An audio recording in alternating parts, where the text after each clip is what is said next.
جبولا شینواری سپیکس نه پاکستان ټیم نن یو ځل بیا ویسټ انډیز ته ماتې ورکړه.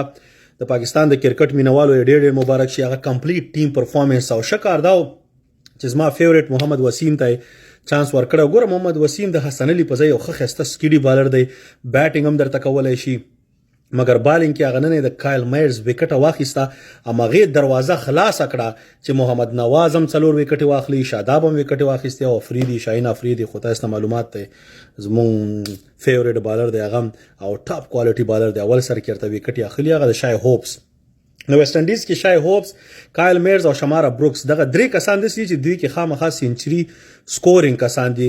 دا کایل میرز لږ ریسک اخلي مګر دغه چې پورته کړه بیا هغې نه وروسته چې دی نو بیا نور ټیم د پاکستان هغه ټارګېټ نشو چیس کولی. ډېره مخکې پاکستان بیټینګ وکړه 215 دا ګوره داسې ټارګېټ دی چې پاکستان په وکټو باندې دې نه زیات هم کیدی شو مګر نن هغسې خوشدل بیټینګ ونه کړه. د پاکستان د ټیم پلان چې ماته کوم ښکاري او زما په نظر ښه پلان دی.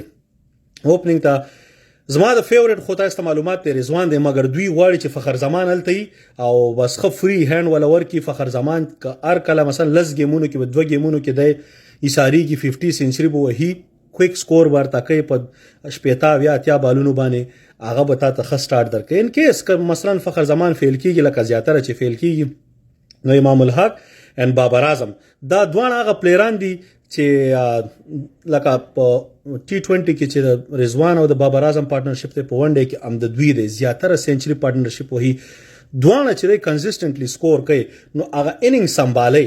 ان کیس که دوی کې یو چرته فیل شو نو بیا محمد رضوان شته ایز ا بیک اپ هغه راشي هغه سکور وکي.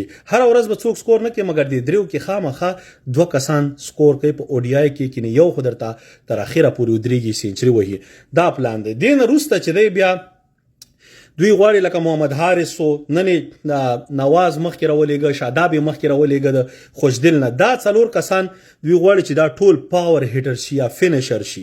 مطلب که اخیری 15 اورو کې لو پاتې نو چې دا یو بل پسې راوځي او پاکستان په هغه 80 بالونو کې 110 120 دغه سرنزیو کې نو هغه کوم ټارګېټ چې مثلا 250 کېږي یا 280 کېږي अब 340 او 500 ته رسیږي. دا پلان یې ښه دی. ورسره فاست بالینګ کې حارث رؤوف، شاهین افریدي، محمد وسیم دا 3 ورسره فاست بالران شو. نواز، شاداب ورسره دي.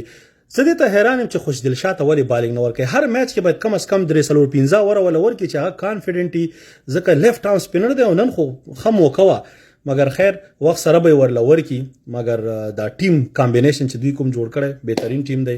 3 میچ به هم انشاءالله ویسټ انډیز نه ګټي. یو ځل مو بیا مبارک شه په کرکټ